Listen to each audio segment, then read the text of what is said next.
Black Star Network is here. Hold no punches. I'm real revolutionary right now. Black power. Support this man, Black Media. He makes sure that our stories are told. Thank you for being the voice of Black America, Roland. Stay black. I love y'all. All momentum we have now, we have to keep this going. The video looks phenomenal. See, this difference between Black Star Network and Black-owned media and something like CNN. You can't be Black-owned media and be scared. It's time to be smart. Bring your eyeballs home. You dig?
is Friday, December 1st, 2023, coming up on Roland Unfiltered, streaming live on the Black Star Network, broadcasted from St. Croix. Folks, we'll be talking with actor, director, producer. He does it all, Tim Reid. The work that he is doing here, but also on the continent of Africa. Some amazing work. Everything is not about Hollywood, folks. It's a world we're living in, and so he is taking advantage of that. And so we'll chat with him about that. We'll also talk about economics here, research, what's happening with technology. That's right. St. Croix, a critical place in the world when it comes to the internet. You know that, huh? Well, we'll talk about that as well. Congressman Santos packed this shit up. He got kicked out. We'll talk with Congressman Glenn Ivey about him being booted from Congress. That was pretty wild today. Also, Donald Trump and his other imps trying to get their charges thrown out. We'll tell you what's happening with that in Georgia. Actor Jussie Smollett headed back to jail after the Illinois appeals court upholds his conviction. Also, menthol. There are folks who want to get menthol cigarettes banned by the FDA. Big Tobacco is fighting back. We'll have folks who support and against the menthol ban on tonight's show. Plus, today is World AIDS Day. We'll have that conversation as well. Lots to discuss. It is time to bring the funk. I'm Roland Martin Unfiltered on the Black Star Network, live from St. Croix. Let's go.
Hey folks, Roland Martin here. I am broadcasting live from St. Croix. You may be saying, man, why are you down there in the islands? Well, a couple months ago, actor Tim Reid hit me up and he said, hey, I'm doing some stuff down here. And it'd be great to show you what's going on and talk to the folks down here. I was like, well, of course, let's do it. And so that's why I am here. And speaking of actor, producer, director, filmmaker, owner, all that stuff, you name it, he's done it all. He'll sweep the floor, he'll shoot the movie, he'll edit it, do all of it. I know the feeling. He joins us right now, Tim Reid. Tim, how you doing, man? I'm blessed, man. I'm blessed here in this warm weather and enjoying myself. Yeah, I did. I left the cold, if you will, of Virginia, and I'm like glad to be here. Yes. And of course, you've been in Virginia for quite some time, so yes. It's great to be around black people when it's 85. Oh, yes. And I just come from Africa. It was very warm. And I came home, changed bags. I was there a couple of days, and it was cold. I said, I got to get out of here. So I'm now back here at my second home in St. Croix. So what are you doing here? I'm here with working on trying to make use of this fiber optics world that's being created. And St. Croix happens to be one of the most important areas for fiber optics. They have a main center here, data center here. And so when I discovered that about a year and a half ago, I talked to the guy who you'll meet, the CEO of RT Parks. And I said, you know, I'd like to be involved. I'd like to put a server here because if I get in this fiber optics, I can go around the world. and from my own server. And so we start working on that, and that's why I'm here. Our server will be up and running in another month or so, and we'll be able to stretch our signal beyond the Caribbean and go to Africa and Europe with our signal. The thing that people don't understand, and I'm always trying to explain to people to understand the mechanics of our business. Yes. And when I remind people, it's sort of like, look, when you had Motown, there were hundreds of record labels. Mm-hmm. But what the record folks figured out was, we ain't gonna let that happen again. So we need to control the distribution. Yes. And the reality is, it's the same thing in Hollywood. It's a bunch of people who are producers and they have, quote, studios or they're independent, but those who control the distribution, that's how you're able to get to the people. Yes, and also how you're able to control and own your intellectual property rights. And so when streaming came in during the COVID and it expanded, I found myself in a decent situation because I had a lot of content from my time owning a studio. A lot of it was evergreen, and we're always shooting. I got a small studio now, but we're always shooting around the world. So I went, I got all this content. This thing called streaming may work for me. Got stuff sitting on hard drives. Yes. So I decided to go in the streaming business, and we've had a couple platforms, but I wanted my own platform. I wanted to control my distribution. I didn't want to put it in the cloud. I wanted it on a server, and I wanted to be able to reach people around the world. And so along comes people now's attention to fiber optics. It's a faster signal. It's all, but there are not a lot of places you can go. Right. I'm here vacationing, and I came here to speak at this organization, and they took me on a tour, and I said, what is that building? They said, that's the building for fiber optics. You look out about 50 feet from the building, there's this huge cable that goes to the rest of the world. And this is one of the more important stations in this hemisphere. So that's why I'm here.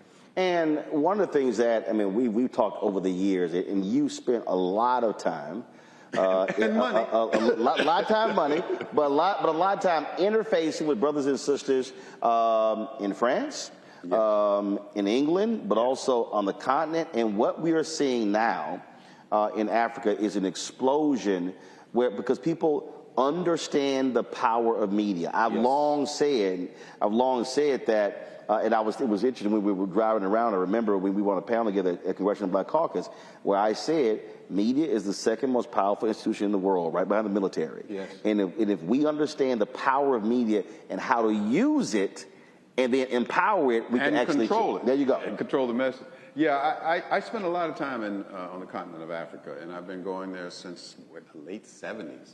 You know, and Ethiopia, South Africa, Nigeria. Capo Verde, and now Togo. I've never been to Togo, and I go over, and guess what? They have fiber optics in Togo. One of the few countries in the entire continent of a 1.3 billion people, they have fiber optics. So connecting with these people and connecting with the continent is very important. And now people are taking their stuff out of the cloud, putting in their own servers and containing their content and controlling it. To be a part of that is exciting. Look, I obviously understand the importance of controlling the platform, controlling the content, and it's establishing the narrative. And that's the thing that I think people need to understand. When I went to Ghana in 2019, it was still stunning to me how many people were commenting on my social media pages about, oh my goodness, I didn't realize they had that. I didn't realize they had that. Black people, just like white folks, you know, when we think of the motherland, we still think of them damn commercials, them food commercials, where the kid is starving with the fly all around in their eyes. People literally have that belief, and so when you start showing them, no, that ain't the case, they go, I didn't know that. It's a different world. What's going on in Africa now is exciting. There's an energy there that reminds me of America during the late 60s and the civil rights era. There's an excitement and a hunger to tell their story. Also because it's so young. Yes. I mean, the reality is it's the youngest continent, and in many of these countries, the average age is 17, 18. That's exactly Togo. 17 and 4 months is the median age for all the people there. And they believe. Another thing that excited me about being in Togo is that the idea of education can change my life is running rampant through these young people. The University of Lomé in the capital, they have an enrollment of 72,000 students. And every morning they needed these centers to sign up for next semester. They believe in education. They believe in education as your life and my life was changed by education, historically black colleges. Their lives are being changed. And they know media is important. As we talked about in the class, I do these master classes wherever I go. They were talking about it's time for the lion to speak. The hunter has had too much to say. The lion now must speak. And they want to do that. There are more young people, women in particular, going into media production than ever before. There's small studios springing up all over Uganda. 6 or 7 years ago when I was in Nigeria working during a master's class, I told them, I said, be careful if you guys don't control your content, because if not, Netflix will be in charge. Well, it happened. Netflix is in charge. You want to see a movie from Nigeria? You don't go to the guy on the blanket selling knockoff Louis Vuittons and oils. You got to go to Netflix.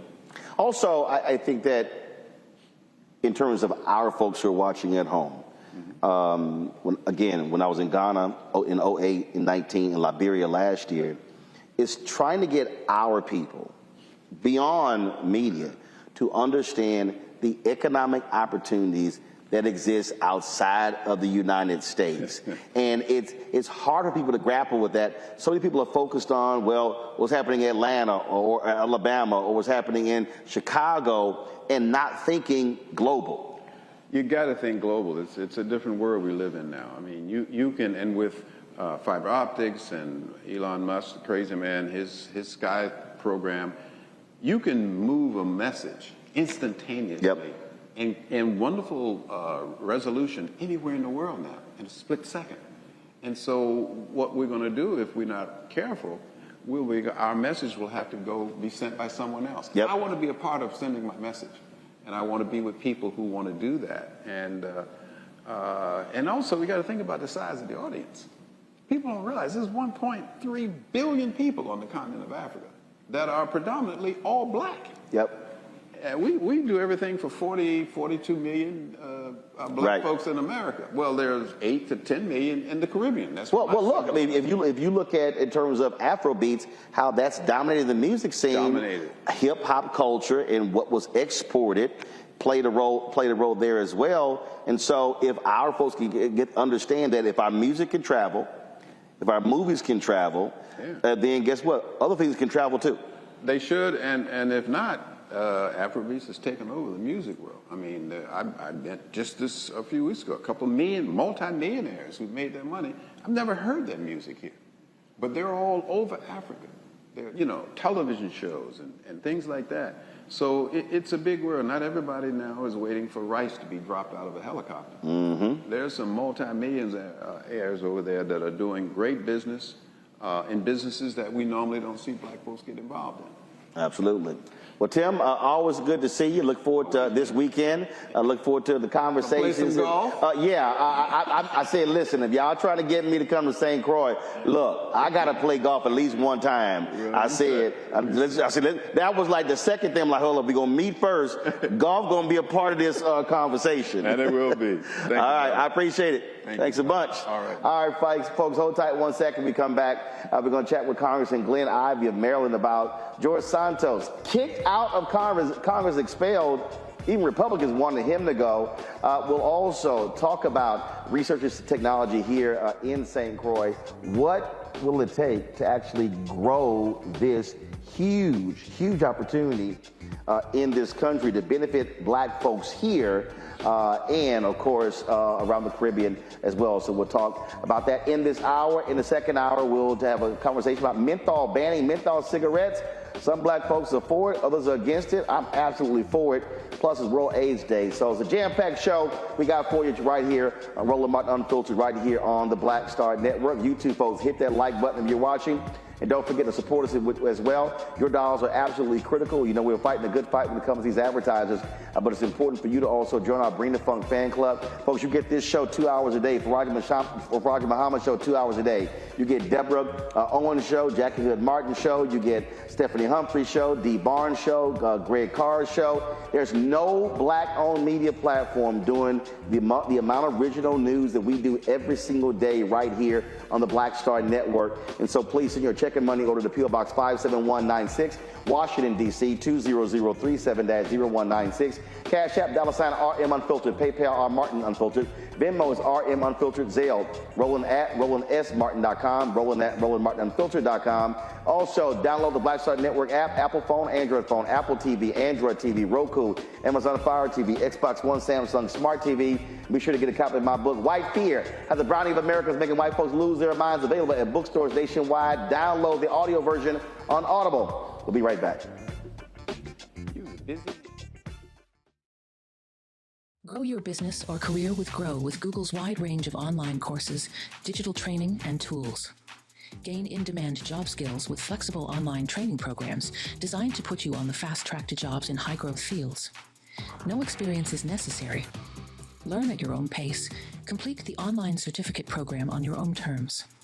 Stand out to employers, get on a path to in-demand jobs, and connect with top employers who are currently hiring. Take one professional career certificate program or all 6. Earn a Google Career Certificate to prepare for a job in a high-growth field like data analytics, project management, UX design, cybersecurity, and more. All professional career certificate programs must be completed by December 31st, 2024. Scan the QR code to complete the application. There are 1,000 scholarships available. Grow with Google and J. Hood and Associates. Be job ready and qualify for in-demand jobs. Next on the Black Table with me, Greg Carr. There's a lot of talk about the inevitability of another civil war in this country. But on our next show, we'll talk to a noted author and scholar who says we're actually in the middle of one right now. In fact, Steve Phillips says the first one that started back in 1861, well, it never ended. People carrying the Confederate flag, wearing sweatshirts saying MAGA Civil War, January 6, 2021, stormed the U.S. Capitol, hunted down the country's elected officials, built a gallows for the Vice President of the United States, and to block the peaceful transfer of power within this country. On the next Black Table, here on the Black Star Network. Hi, I'm Dee Barnes, and next on The Frequency, have you ever heard of Pinkster? If not, you aren't alone. It's an African-American holiday that predates Juneteenth by 100 years. This week, we're talking with my special guest, the founder and CEO of Trans Art and Cultural Services, Greer Smith, to talk about Pinkster and why it's so important. Those exhibitions really got the most play because we don't know about this. Other people have been telling our stories for so long. When we have the opportunity to find people that tell our stories, it's an easy sell. A fascinating conversation about Black culture on The Frequency with me, Dee Barnes, right here on the Black Star Network.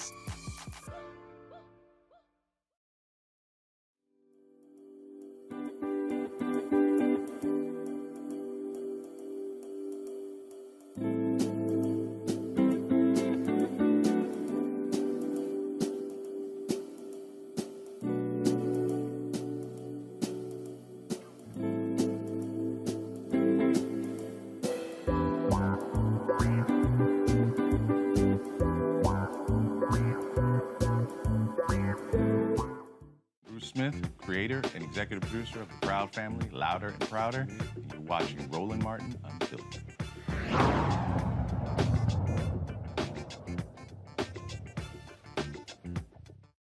On this vote, the yeas are 311, the nays are 114, with 2 recorded as present.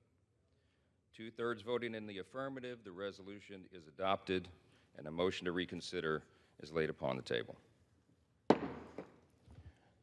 The clerk will notify the governor of the state of New York of the action of the House. Under Clause 5D of Rule 20, the chair announces to the House that in light of the expulsion of the gentleman from New York, Mr. Santos, the whole number of the House is now 434.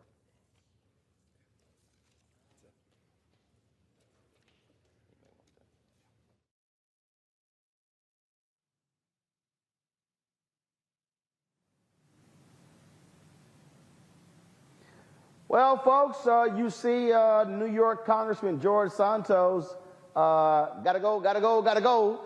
He was expelled from Congress. Dude has been lying, making stuff up. He has been indicted, you name it, he has done it. Even Republicans were sick and tired of him. And so now he has been expelled. There's going to be a special election. More than likely, a Democrat is going to win that. That's going to be a pickup for Democrats there in New York State. Joining us right now is Congressman Glenn Ivey of Maryland. He's a member of the House Committee on Ethics. It was their report that led to today's developments. Congressman Ivey, glad to have you. You're also a former federal prosecutor. This guy's been indicted on federal charges as well. There were some people who said, you know what, this is just not right. The voters should decide. He should be found guilty. But what was it about your ethics committee that swayed folks to say, enough is enough, Santos has got to go?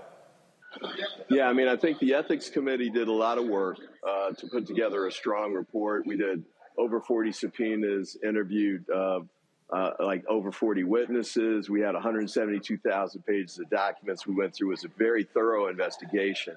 And at the end of all of that, we reached a unanimous bipartisan report that had findings that laid out the sorts of things you're talking about: fraud, money laundering, ethics violations of other types, using campaign finance money for his own personal benefits. I think by now everybody's heard about the Botox and the trips and what is it, Only Adults or Only You, I think is the site.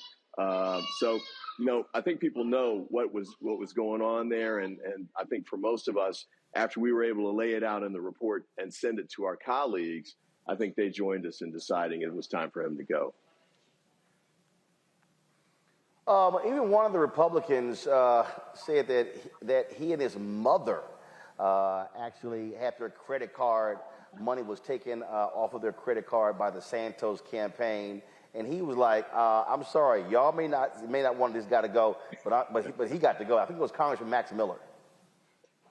Yeah, it's nothing like personal experience to help people get religion. And I think that was one of those things. And apparently he sent an email around to his Republican colleagues to let them know. And I think he did that after, because, the speaker came out and said he was going to vote against expulsion. And the number 2 in the House, Scalise, did as well.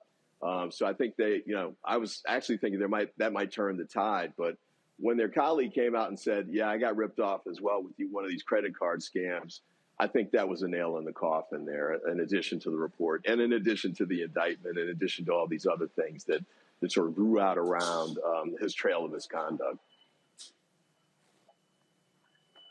It is, again, it's all quite interesting when you look at this. I mean, look, he lied about everything.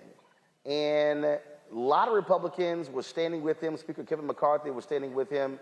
But this ethics report, look, when this dropped, that's really where the tide turned. What do you say, though, to the people who say it's unfair, if you will, to expel someone? It really needs to rise to a level where someone is convicted first. Well, the Constitution's very clear. To expel, you need a 2/3 votes of the members of the House. There's no requirement for anybody to be even charged with a crime, much less convicted of one. And here, in addition to all the evidence about the criminal misconduct and the ethical misconduct, we gave him a chance to come in and give an explanation for, the $500,000 that disappeared and, all of the money that was taken and misused and ended up in his personal accounts. He declined to do so, even though he did dozens of interviews, even though he did a floor statement, even though he did a press conference on the morning of the vote this morning about, what he was going to say with respect to, his criticism of his colleagues. But he never addressed any of the misconduct. He never gave a plausible explanation for what we found in the report. And I think for a lot of people, that was the death knell. You had all this evidence, overwhelming evidence of misconduct on the one hand, and he had a microphone in his hand and used it, but never to explain what he had done or why what he had done was legal or appropriate. I've got a panel here joining me with me. I'm sure they have some questions for you with regards to this. It's obviously huge news. It is not often that a member of Congress is actually expelled. Michael Imhotep is host of the African History Network show out of Detroit. Kelly Bethea, communication strategist out of Washington, D.C. Michael, you go first. Representative Glenn Ivey, thank you so much for your work in shedding light on these falsehoods. What we have seen with former Representative now George Santos is pretty unprecedented. Okay, we know that politicians may have a knack for exaggerating the truth, but this goes well beyond that. What do going into the 2024 presidential election and seeing the consequences of having the wrong people in public office? We look at the kangaroo caucus with the Republicans can't govern properly in the House of Representatives. How do you think the expulsion of George Santos and exposing these lies, how do you think that will help frame the 2024 presidential election, as well as House and Senate elections, and show people what happens when the wrong people get into office? Yeah, it's a great question. I mean, I think one of the things that we should carry away from this is that we really need to vet candidates more carefully because a lot of this stuff was right at the surface. And I think a local newspaper found it first, but it was after he'd been elected. And once they started putting the information out, as soon as they started pulling on the thread, the whole thing unraveled. So if that had happened before, then voters would have seen that, basically his whole campaign, his information about his background and his prior experience and all of it was false. He got elected on false pretenses. So vetting up front would be important. The other piece here, too, though, is you may recall, Trump kept talking about, Washington is the swamp. He's going to clean up the swamp and Democrats basically. Well, the ultimate swamp monster, was George Santos. And, the key point, I think, for the House next year is the Republicans had voted to expel him right now. Next year, if they're in the majority, they're going to vote to, put the same speaker back in place who voted to keep him there. And the number two, Scalise as well. So if they're concerned about what they saw with Santos, it's time to move off of that party and make sure we have ethical people put in place who are going to fight against this sort of thing. And then the other part I'll say here is the New York races. One of the reasons we lost the House, we being the Democrats, was because we lost, 5 seats or so around the New York City area that really should have been Democratic pickups. Biden won those by significant percentages. I think this is going to help us pick up those seats. In fact, one of the reasons that those Republican congressmen led the push to get Santos out is because they were feeling the heat and they wanted to try and get him off the stage and move him away. I think it's important for us to remind the voters, not just about this. I think there's a lot of things that the administration's done that's been positive, rolling out for infrastructure, prescription drug costs, especially insulin. There's a lot of things that he's done that he hasn't gotten full credit for. But we need to remind them that George Santos is a product of the Republican Party. And the bigger version of that is Donald Trump. And you don't have enough time on the show to go through all of the stuff that Donald Trump's done, or even the recent statements. The recent statements he's made are astonishing. It's just, it's incredible to think that this guy is going to be the nominee for the Republican Party, and they're not doing anything to stop it or try and redirect it. That's the state of the Republican Party right now. All right. Thank you. Kelly. Hi, Congressman.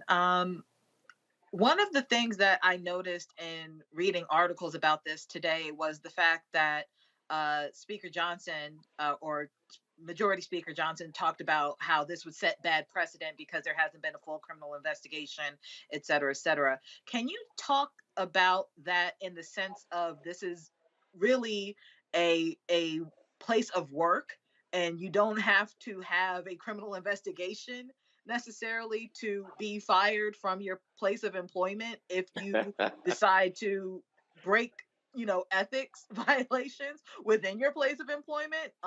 I feel like the Republican Party and the powers that be like to move the goalposts as far as what the standard is, so long as that they're in power. So can you speak on that, please? Absolutely. I think it's a great point. Wherever you work, if you get caught stealing, except Congress, if you get caught stealing, you're gone that day. You know, they're packing you up. And if you're lucky, they'll let you walk out. You may get escorted out. So I think that it's a fair point about that.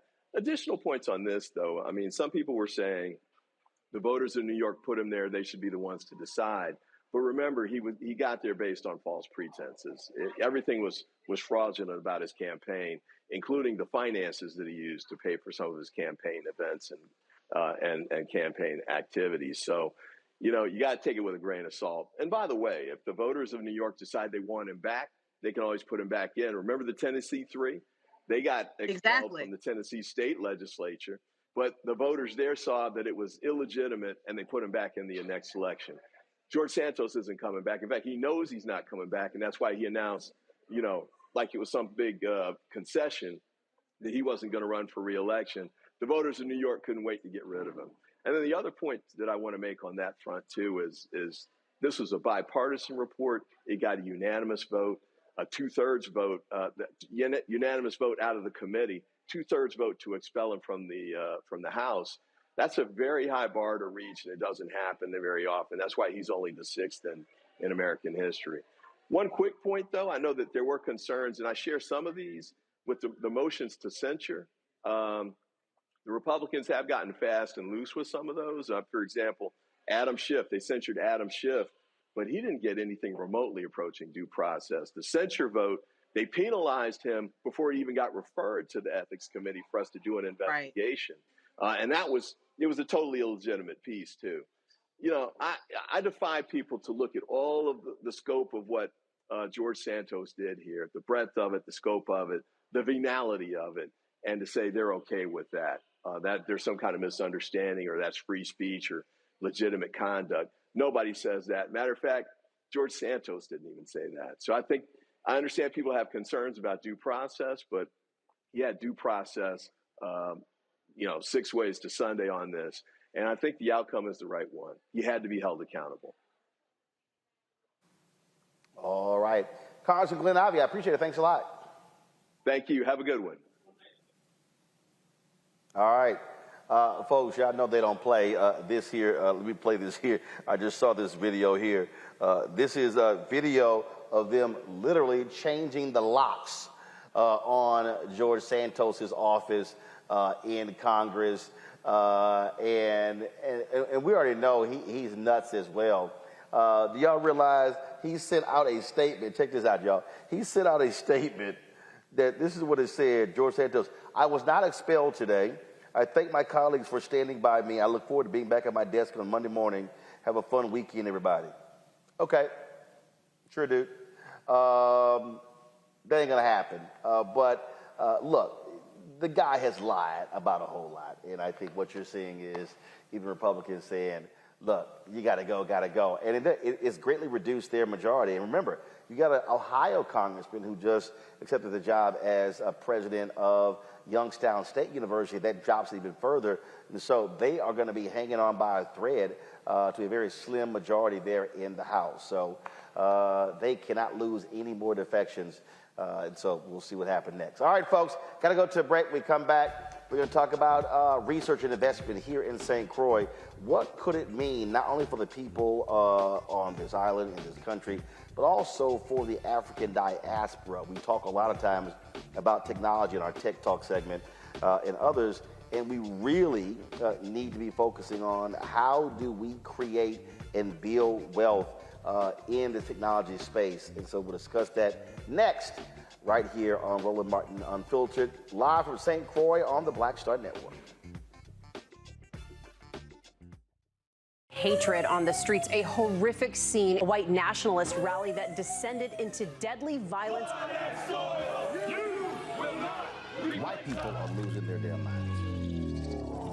As an angry pro-Trump mob storms the U.S. Capitol, we've seen We're about to see the rise of what I call white minority resistance.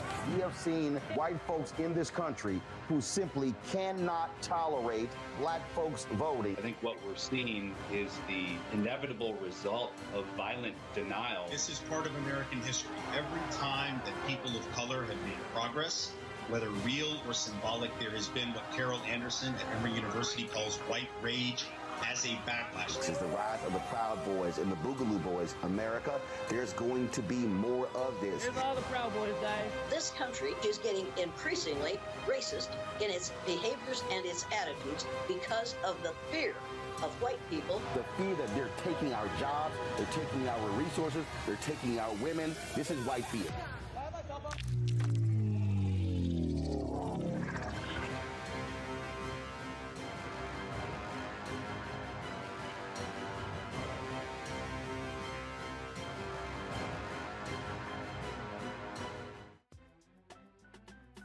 I'm Faraji Muhammad, live from LA.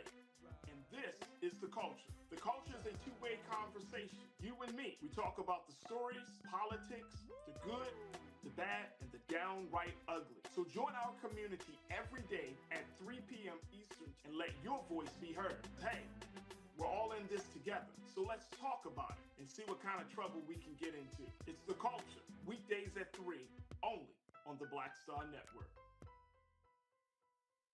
Croix, executive producer of Proud Family. You're watching Roland Martin Unfiltered.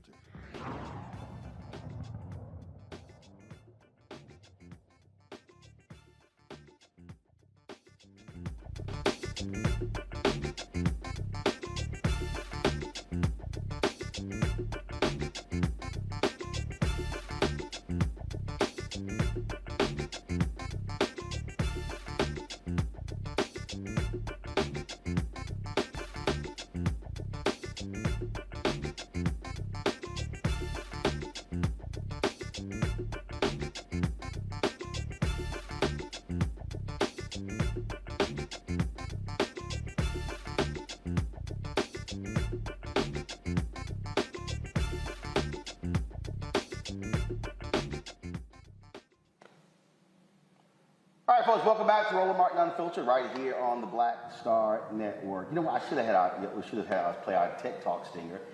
We talk about technology a lot on this show. We have that segment, of course, where we focus on African Americans in technology. And when you understand what's happening in this country, how wealth is being created, technology is playing a huge, huge role, not just in the United States, but all across the globe. Unfortunately, we are on the user end of this as opposed to on the ownership end. So how do we change that? And also, what are the opportunities that exist for us? We're joining us right now is Peter Chapman. Peter is the CEO here of the Research and Technology Park Corporation here in St. Croix. Peter, glad to have you here. Thanks for inviting me down here. So what exactly is this? Gotcha. Roland, first of all, thank you for setting up here, and thank you for joining us this weekend. So the Research and Technology Park Corporation is a very specialized, unique institution. We were created 21 years ago as a vehicle for really diversifying and strengthening the economy of the Virgin Islands beyond, oil refining, tourism, things that you normally associate with this region.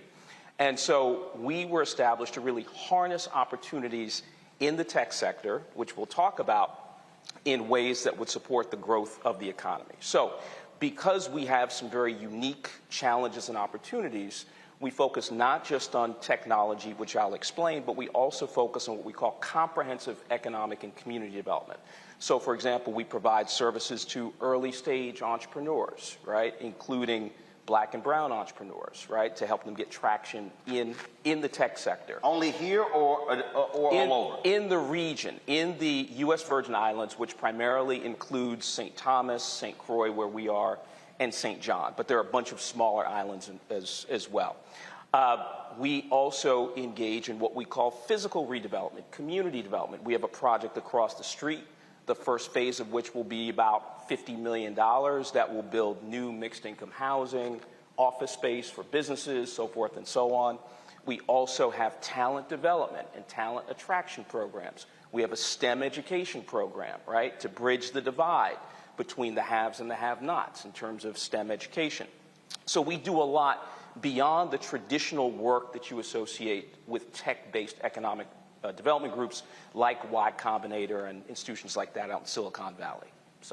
So is this Is this government run? Is this private? No, this is what we call in the United States, mainland United States, public-private partnership. So we were established through the very visionary work of some folks at the University of the Virgin Islands 21 years ago. In 2002, there was a substantial investment by the government of the Virgin Islands through the legislature, but we operate independently of the government. So we can do everything that private institutions do, such as taking an equity position in businesses, right? Harnessing private sector capital to do real estate development, so forth and so on. So it's a very unique organization in terms of its structure and its purpose. We also have a 501c3 arm. We provide benefits, tax benefits to companies that are looking to operate in this territory, bringing certain technologies here. 90% corporate income tax exemption, 90% personal income tax exemption. We are a lending institution. We do a lot of different things that private for-profit entities do, but we are a mission-based organization. We have to make money, but we also have to make an impact on the local and regional economy. How has that gone in terms of what has been the successes and how have you been able to have a positive impact economically on the folks here? Good question. So when I got here 5.5 years ago and built a high-performing team, we only had about 28 companies in our portfolio. We're now up to well beyond 100 companies. I think the number is 105, 106. So we are impacting the economy through the work of those companies that generate jobs, that invest in the community, so forth and so on. We impact the community through the money that we are able to invest in the University of the Virgin Islands, which is an HBCU. A lot of people don't think about it that way, but it is an HBCU, and it's really an anchor institution here, Roland, which generates a significant amount of the talent that comes out and works in the tech sector and in other sectors. So through the money that we make through our private ventures, we were able to invest $3 million in the university last year. Over the last 5 years, we've invested $12 million in them. So that's another way that we have a very tangible, appreciable impact on the economy and institutions here. We hope to get our big real estate project off the ground in a few months. We've had a little hiccup there. We have a tremendous need for housing across the economic spectrum, and so that will add additional residential units for low, moderate income people, market rate people. We need more office space for tech and knowledge-based enterprises so that they can grow and scale. And so that project will also serve that need in the form of a 20,000 square foot research and development facility. I should also point out that as a non-traditional tech sector focused organization, we also focus on areas like sustainable agriculture. We import, unfortunately, 90% of our food product, which is not a good thing.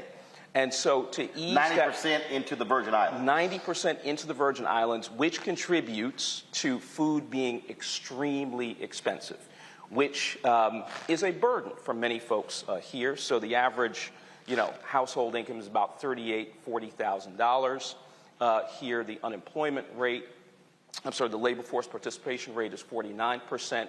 The poverty rate is 23%. So we tell it like it is, right? And we are focused on improving those conditions, addressing those conditions head on as we help companies grow and scale. Now, when we talk about the future, you talk about that real estate development. I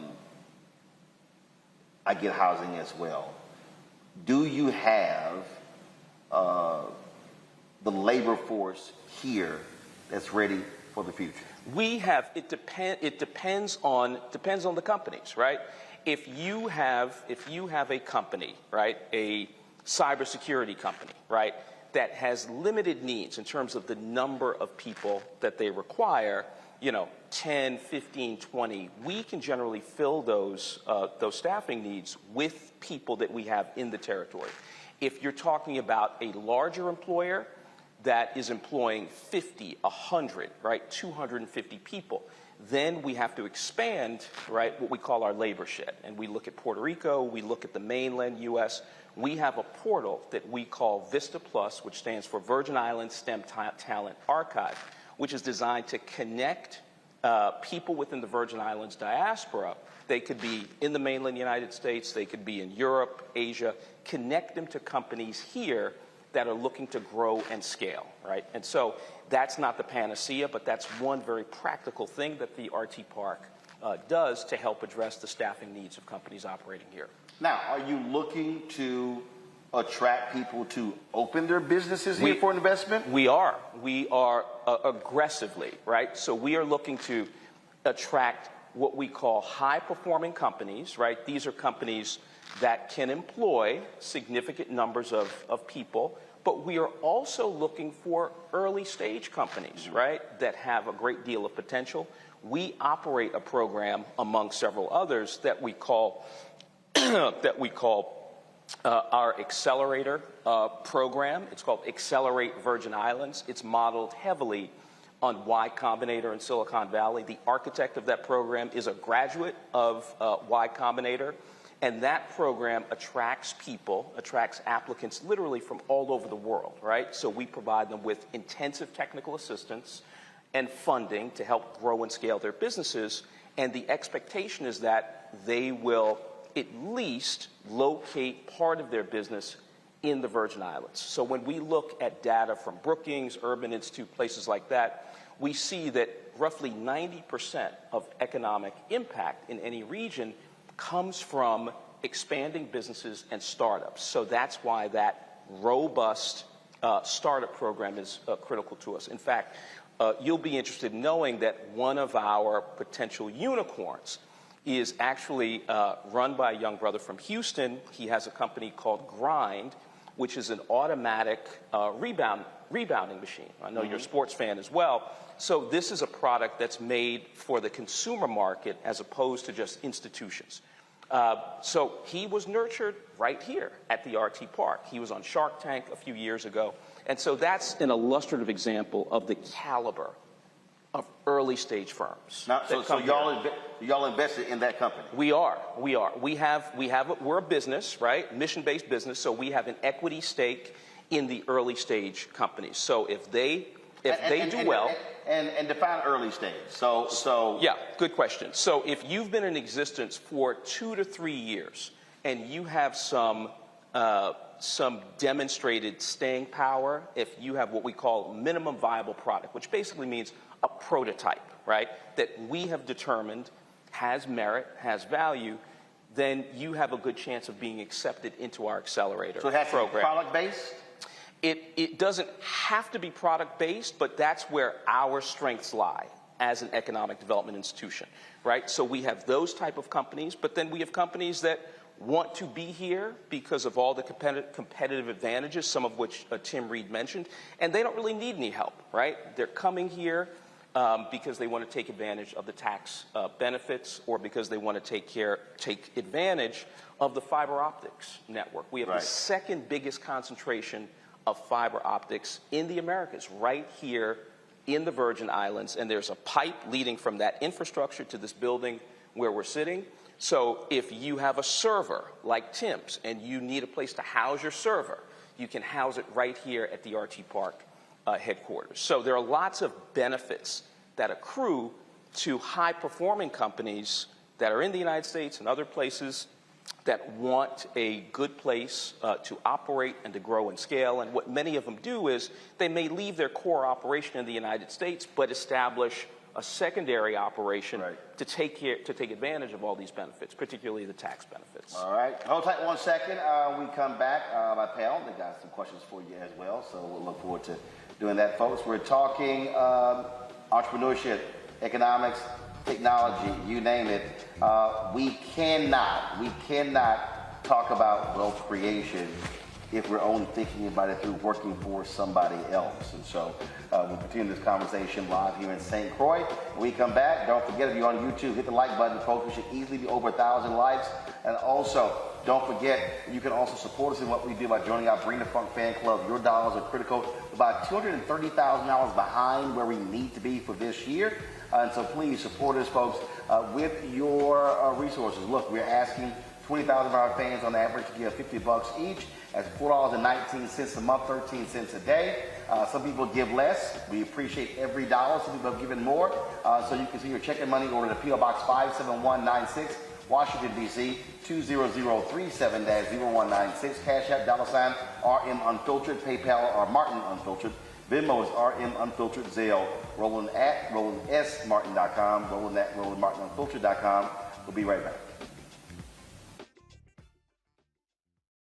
On the next Get Wealthy with me, Deborah Owens, have you ever had a $1 million idea and wondered how to bring it to life? Well, it's all about turning problems into opportunities. On our next Get Wealthy, you'll learn of a woman who identified the overload bag syndrome, and now she's taking that money to the bank through global sales in major department stores. And I was just struggling with 2 or 3 bags on the train.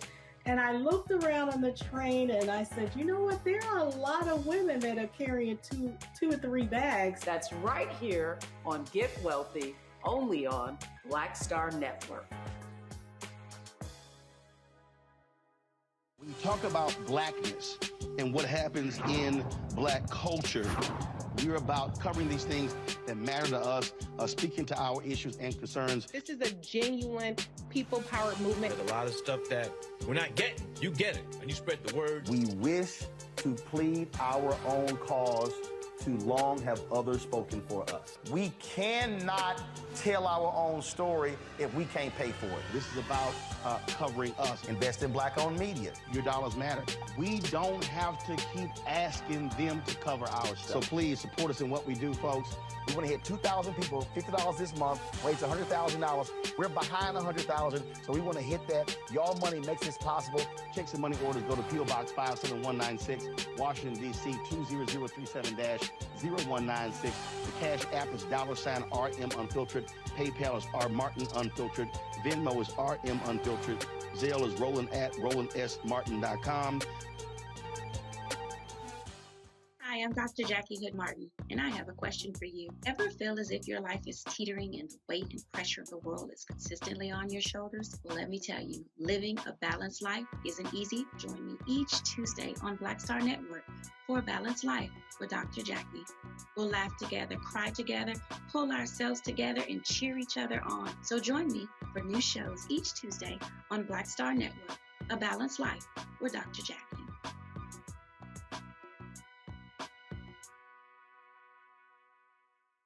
Next on the Black Tape with me, Greg Carr. There's a lot of talk about the inevitability of another civil war in this country. But on our next show, we'll talk to a noted author and scholar who says we're actually in the middle of one right now. In fact, Steve Phillips says the first one that started back in 1861, well, it never ended. People carrying the Confederate flag, wearing sweatshirts saying MAGA Civil War, January 6, 2021, stormed the U.S. Capitol, hunted down the country's elected officials, built a gallows for the Vice President of the United States, and to block the peaceful transfer of power within this country. On the next Black Tape, here on the Black Star Network.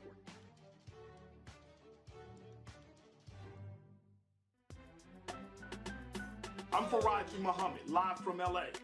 And this is The Culture. The Culture is a two-way conversation. You and me. We talk about the stories, politics, the good, the bad, and the downright ugly. So join our community every day at 3 p.m. Eastern and let your voice be heard. Hey, we're all in this together. So let's talk about it and see what kind of trouble we can get into. It's The Culture, weekdays at 3, only on the Black Star Network.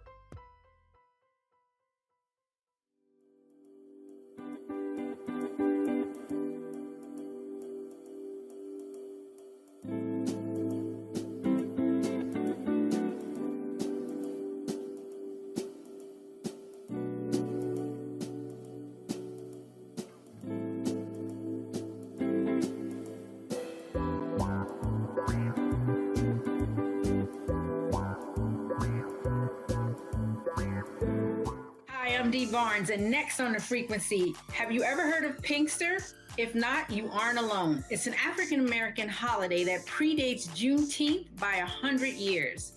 This week, we're talking with my special guest, the founder and CEO of Trans Art and Cultural Services, Greer Smith, to talk about Pinkster and why it's so important.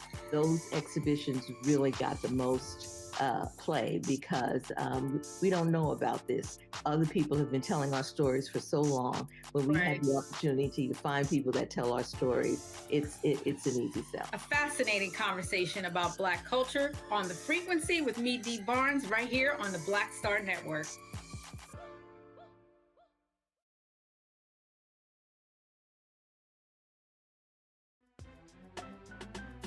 I'm Faraji Muhammad, live from LA.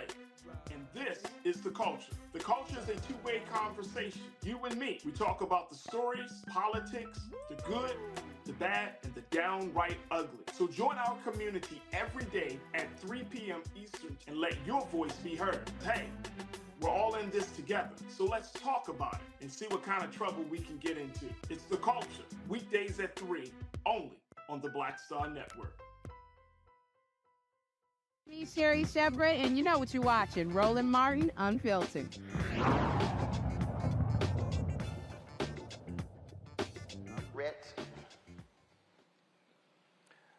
All right, folks, welcome back to Roland Martin Unfiltered on the Black Star Network here in St. Croix, talking with Peter Chapman. He's the CEO of this research park here. Panel, let's go. Michael Imhotep, what's your question for Peter? Hello, Peter. Hey, thanks for this conversation. Earlier in the show, Roland spoke with veteran actor Tim Reid, and I know there's a partnership between Tim Reid's Legacy TV as well as the University of Virgin Islands Research and Technology Parks that you're part of. Can you talk about, and it's been going on about a year, can you talk about maybe some of the things that have been accomplished so far with that partnership, and what do you think would be one of the most important things or myths that he can dispel when it comes to the African diaspora projecting these images?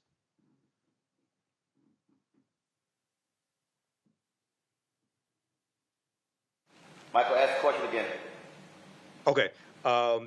Earlier in the show, Roland spoke with veteran actor Tim Reid about his Legacy TV, and I know there's a partnership between Legacy TV as well as University of Virgin Islands Research and Technology Parks that you're part of. Can you talk about what has maybe happened, some significant things that have happened in the past year in that partnership, and what would be one of the most important things dealing with projecting the African diaspora that you would want to come from this partnership when it comes to media?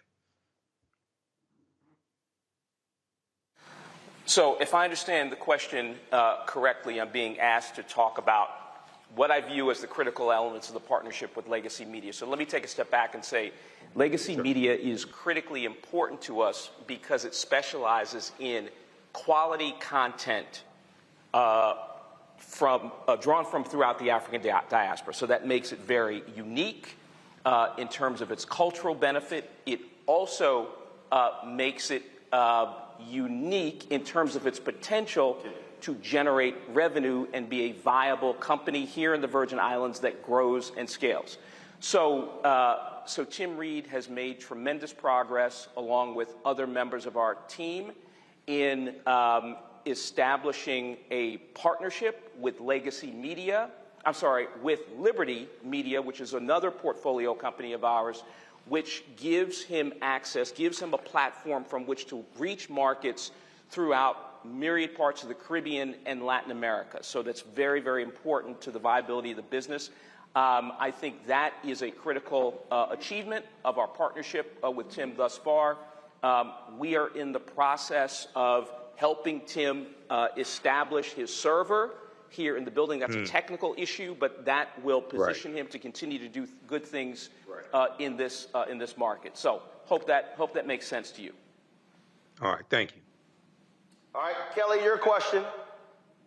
Sure. So I heard a lot in the conversation regarding major companies and incentives for them to come to the island to promote, economic growth, wealth, et cetera. Do you have any similar incentives for smaller businesses, minority-owned businesses, both indigenous to the island and indigenous to stateside?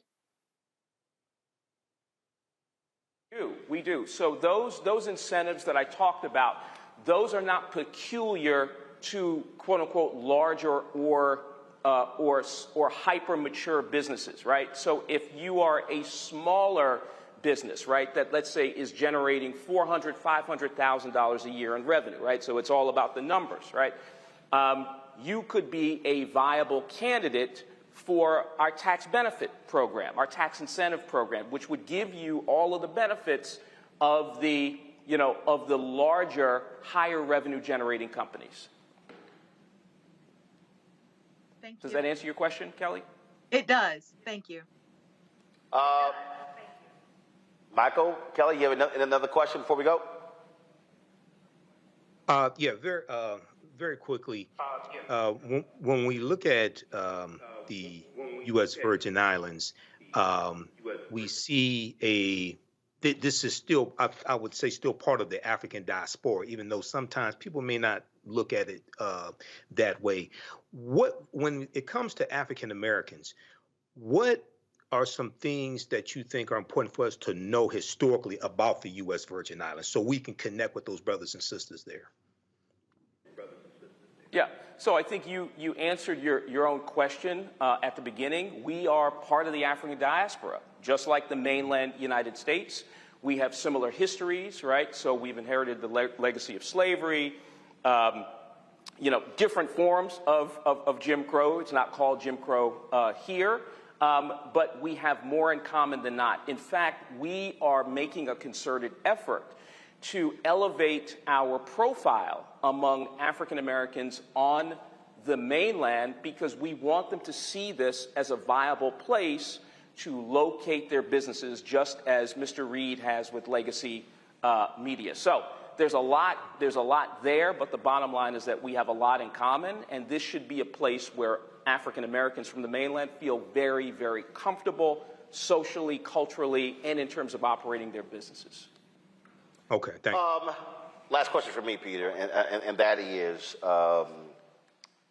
as you're looking on the horizon, as you're looking at, so this has been around 21 years,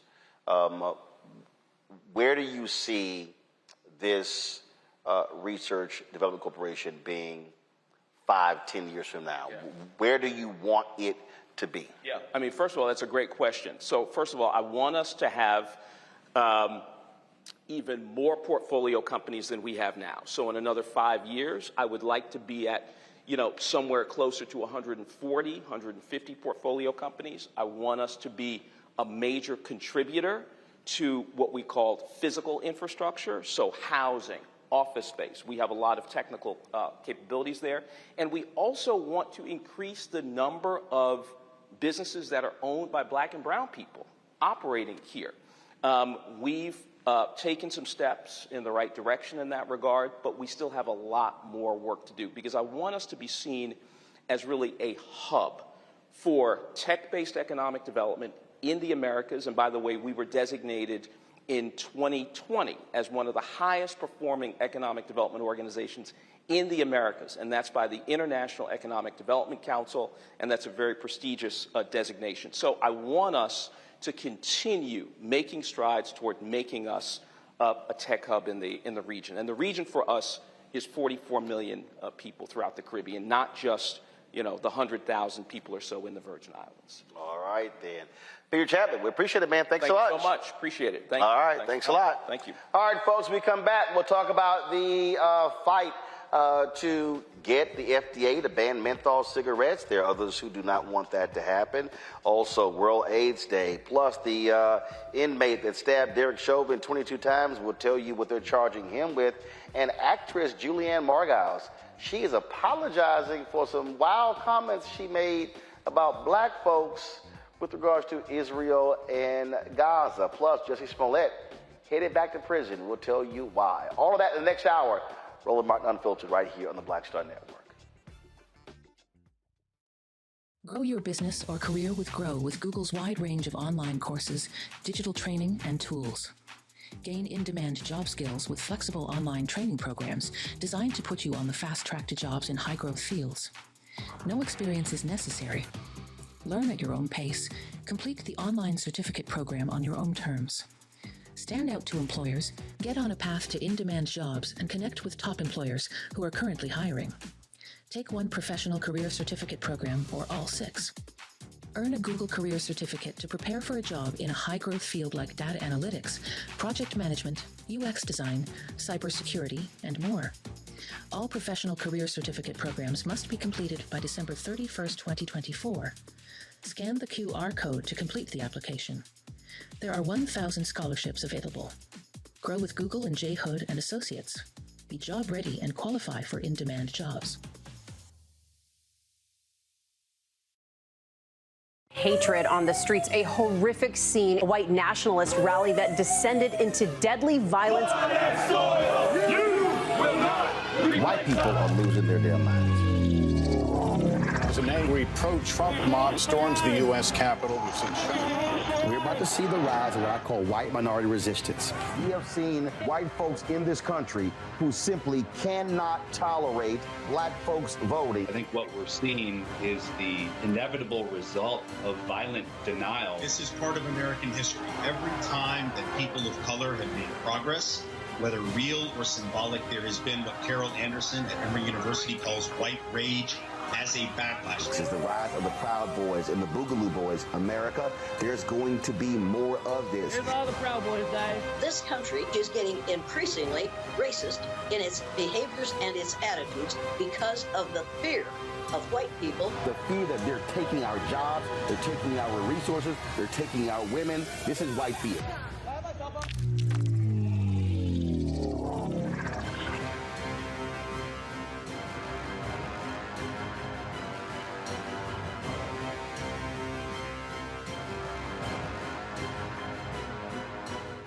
I'm Dee Barnes, and next on the frequency, have you ever heard of Pinkster? If not, you aren't alone. It's an African-American holiday that predates Juneteenth by 100 years. This week, we're talking with my special guest, the founder and CEO of Trans Art and Cultural Services, Greer Smith, to talk about Pinkster and why it's so important. Those exhibitions really got the most play because we don't know about this. Other people have been telling our stories for so long. When we have the opportunity to find people that tell our stories, it's an easy sell. A fascinating conversation about Black culture on the frequency with me, Dee Barnes, right here on the Black Star Network. Hey, it's John Murray, the executive producer of the new Sherry Shepherd Talk Show. You're watching Roland Martin Unfiltered.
Martin Unfiltered right here on the Black Star Network.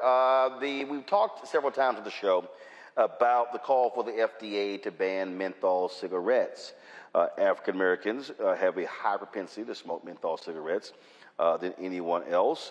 We have been participants with the effort to get the FDA to do that, but you also, of course, you have Big Tobacco, who is flexing their muscles, and they are also folks are saying that, well, it actually should not happen. Got a couple of people here joining us right now to discuss this here. First and foremost, Carol Magruder. She's the co-founder and co-chair of the African American Tobacco Control Leadership Council. We have retired NYPD Deputy Inspector Croix, who opposes the ban. Glad to have both of you here. First off, I'll start with you, Corey. I've heard different folks with different folks with law enforcement suggest this is going to have a negative impact on African Americans, criminal prosecution. We saw Senator Tom Cotton talk about how this is going to create an opportunity for the cartels to target black folks. How? Well, all you really have to do is look at 1993, the World Trade bombing. It was funded, on tobacco. That's you can just look that up. So what we're talking about, me being a 21-year law enforcement executive, I understand that there will be unintended consequences in the form of this will be the new stop and frisk. Police officers don't know the difference between a menthol cigarette and a non-menthol cigarette, but it will be a precursor for them to engage. And when you look at YouTube, all over Twitter now, you see what the young people are doing with the police. When we was younger, the police told you to get off the corner, you got off the corner. Now it's engagement, and this engagement can lead to devastating consequences, such as 3 people that died at the hands of police with a menthol cigarette. Sandra Bland refused to put her cigarette out. Her Newport in Dallas, Texas, allegedly hung herself. Eric Garner was allegedly selling Lucy cigarettes, menthol Newport cigarettes. He was choked out by the police. And George Floyd was allegedly buying Newport menthol cigarettes with a counterfeit $50 bill. And we only know about those things. Corey, hold on 1 second. Corey, 1 second. First of all, I deal with facts. And so let me unpack those. Out of the 3 that you're talking about, the only one where there was a direct correlation between so-called loose cigarettes and police interaction was Eric Garner. That was the only one. Sandra Bland took place. No, Corey. I'm stating facts. Sandra Bland took place in Prairie View, Texas, with a Texas Department of Public Safety trooper. She was smoking. The officer told her to put the cigarette out. She said then why she opposed that. When he then ordered her out of the car, he then said he gave a lawful command, and she was arrested not because of her cigarette, because she disobeyed the lawful order to get out of the car. The dash cam video after she was arrested showed the officer on the radio with his supervisor trying to determine what she should be charged with. As it relates to George Floyd, again, the initial reporting was not about him trying to buy cigarettes. What they said was that he was allegedly using a counterfeit money to purchase. So it wasn't like the cops were called because of the cigarettes. It was because allegedly he was trying to use counterfeit money. Those are the facts. I like how you unpack that, but you still missing the point that there was a menthol piece to all 3 of those. Well, kind of a big deal in NYPD. And we talk about Sandra Bland in Texas. But that cop had already wrote this. What I'm saying was, if she never had the menthol cigarette, Roland, if she did not have the menthol cigarette, he gives her the summons and she's on her way, right? George Floyd. No, that is Corey. That is wrong. So, Corey, that is flat out. Corey, I don't understand what you're talking about. I really don't, because again, I showed that video on this. Follow me here, Corey. I showed that video numerous times. I know that video by heart. I've been to Prairie View, Texas. I stopped at the point where she was actually stopped at. I've talked to her mother. Sandra Bland, I actually met her. And so what you're talking about, again, a ban on menthol cigarettes has no impact in this here. Carol, please step in here because I want to bring you in here as well. Because again, we're talking about this, and I'm still trying to, again, figure out the correlation there. Carol Magruder, go ahead. Well, I welcome this conversation because we rarely get to be in the same space with the detractors who are trying to prevent us from taking off of the U.S. market the #1 killer and targeter of Black men and Black people, which is the tobacco industry. And so the tobacco industry, they're pulling out all the stops because they feel that our community, that we are their property. And they have had their hooks in our community for so long and killed so many people, and that they do not want to let us go. So I want to correct a few things. The first thing is that the FDA is going to take these products off of the market. So there won't be anything to smuggle because they're going to be gone. And that's what they're fighting for. This is not about the individual. It will not be illegal to have a menthol cigarette. It will not be illegal to smoke a menthol cigarette. It will be illegal for Reynolds American Tobacco, Newport cigarettes, British American Tobacco. It will be illegal for them to distribute these products. That's what the fight is about.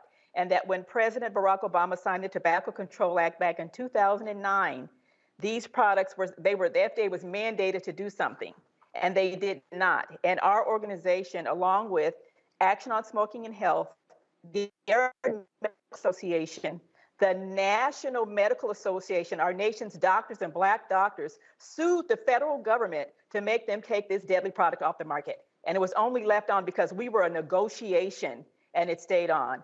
They've been taken off in Canada. They've been taken off in the European Union, which is made up of multiple countries. There was no conversation about what Black people wanted. Black people live all over the world. There was no conversation about Black people want their menthols because those countries have not experienced the racist, pernicious, relentless targeting of our people, including giving these products away to children as young as 9 years old. And they are, in fact, federally adjudicated racketeers. And I find it so interesting that police officers, retired or otherwise, decide to associate themselves with federally adjudicated racketeers. They are the criminals that you should be running from.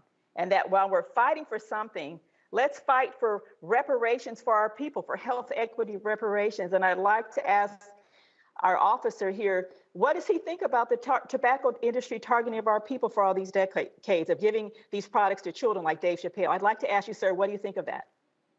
Well, what I think about that is I think of Marilyn Monroe. I think of Bill Cosby. I think of John Wayne.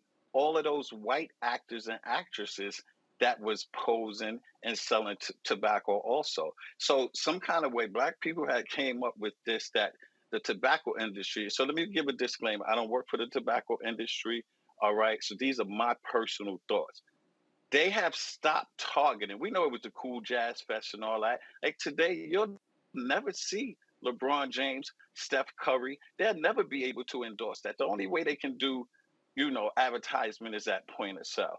So we know that. And let me tell you why. You said, why does law enforcement want to get involved? Let me tell you why I want to get involved. Because I have Black babies, okay? The #1 killer from the age of 1 to 25 in the Black community is homicide, okay? And we do know since the crack era, the difference between the crack coke and crack, we know what happened. Now we have an opioid issue. Guess what they're doing with the opioid issue?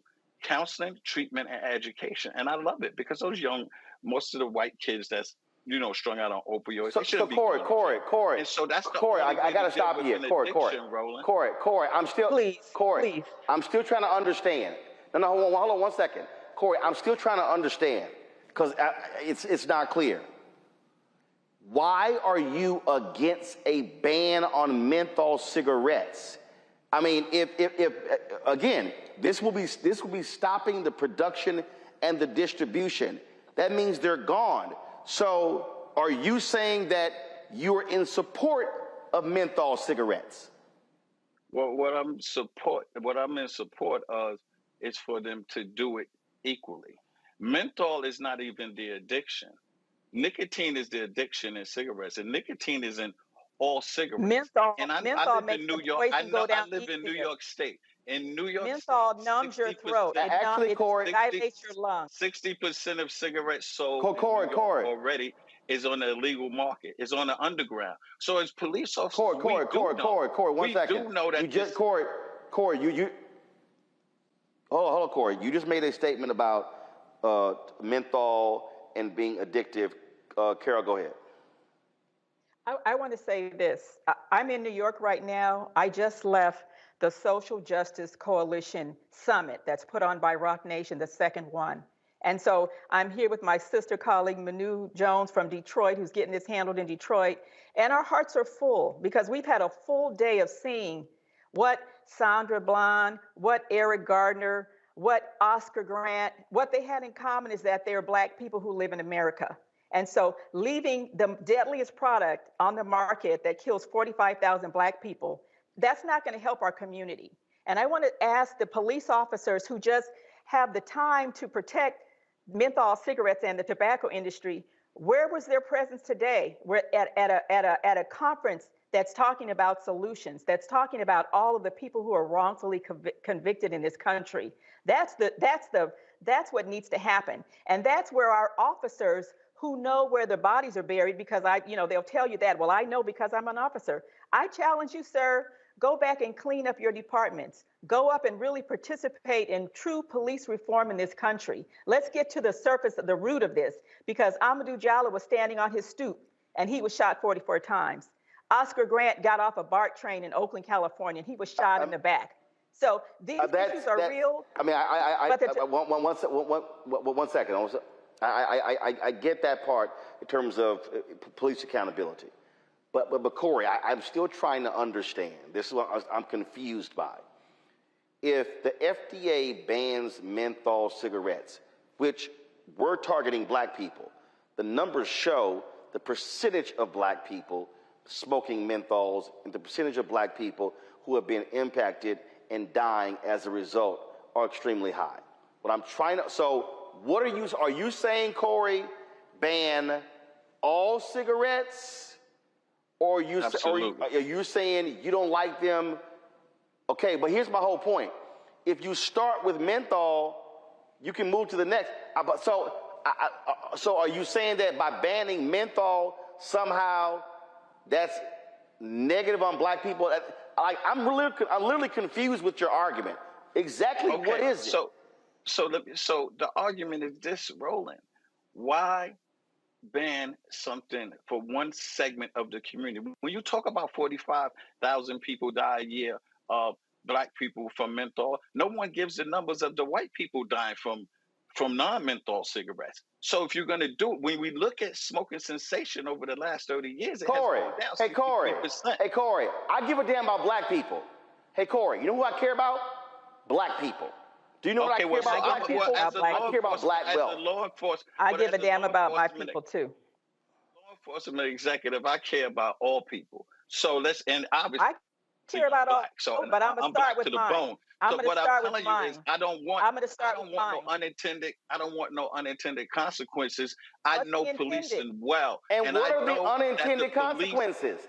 The unintended consequences is going to be more engagement, Roland. It will be more engagement with the Black and brown community with young people over smoking these cigarettes. But the illicit market in the underground, all you got to do is look at Chicago. Hold on, let me get this out. Corey, look one at second. Chicago. It's so bad. No, Corey, I need to establish facts. Corey, I need to establish facts. Are you saying, and I'm trying to understand, is it your belief that a ban on menthol cigarettes means that they are illegal? When you ban them, that's when the underground is going to explode. But the underground is already exploding. And we talk about a health issue, and I'm on record talking and saying that I don't smoke. Smoking is bad for your health. I know that. The ban is about the manufacturers. It is about Reynolds American. And Reynolds Not American about Reynolds contributes to the American. So what? Listen, ma'am, listen to it's what I'm about, saying. it's not, I'm no, just giving sir, you. it's not about the individual. It is I'm not, and you giving keep you. saying that, and I'm you don't know giving what you're you. I'm talking only about. giving you a law enforcement perspective. I can Go only clean give up you the a law law enforcement enforcement. That's my perspective point. where Go I clean up the know law enforcement. that the criminal element will hold make on 1 a second. ton of money, and we will have more shootings in our community. The gangs will start selling all of these unauthorized cigarettes, like you said. They won't I be know there the to ban sell. is for the They won't manufacturer, be right? there to The sell. ban is for the It's about manufacturer. Corey, hold on 1 second. Corey, I got to ask you a question. You say they're going to be selling unauthorized cigarettes. How are they selling unauthorized cigarettes when they're not going to be allowed to be manufactured or distributed? Coming in by the busloads. They're coming in by ships now. China and India. The U.S. government is grabbing these. They're grabbing millions of cartons of cigarettes. They're going to be making them, Roland. And if we think, and my main issue is we think we have a health problem now with a regulated cigarette for over 80-something years. Imagine when they ban the cigarettes. Everybody's going to be making cigarettes. They're going to have fentanyl and everything in the cigarette. It's just like alcohol. Oh, wow. Roland, it's just like prohibition. Oh, wow.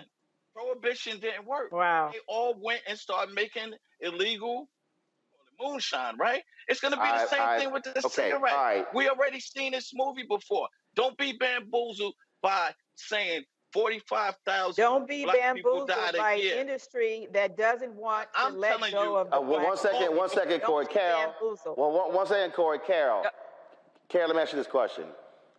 When Big Tobacco was sued and states were winning, and we begin to see a curtailing of advertising and things along those lines, did we not see a dramatic drop of smoking rates in this country?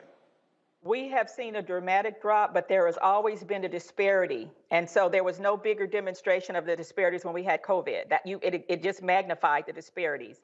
And so our position, along with Delta Sigma Theta Sorority Incorporated, the National Association for the Advancement of Colored People, 100 Black Men, Make It Count, the NMA, Black Center for Health Equity, all of these groups have studied this issue. And we all agree that these products need to come off the market. Now, to my officer's point, the policy is one piece, but there needs to be cessation. There needs to be health equity. There needs to be reparations from the tobacco industry to our community. And so this brother, he wants to defend Marilyn Monroe and John Wayne, God bless him. I'm concerned about my brother on the corner who in our community has been seeded with addiction for decades and decades. And I'd like to ask your position. Do you feel that the tobacco industry? Do you feel that the tobacco industry owes us reparations? Don't put words in my mouth. I never defended John Wayne and Marilyn Monroe, but you guys keep saying they targeted the black community. They targeted all. They did target. Tobacco wasn't going to get rich just in the black community. Everybody was smoking cigarettes. Everybody. Bing Crosby. Corey. Corey. Corey,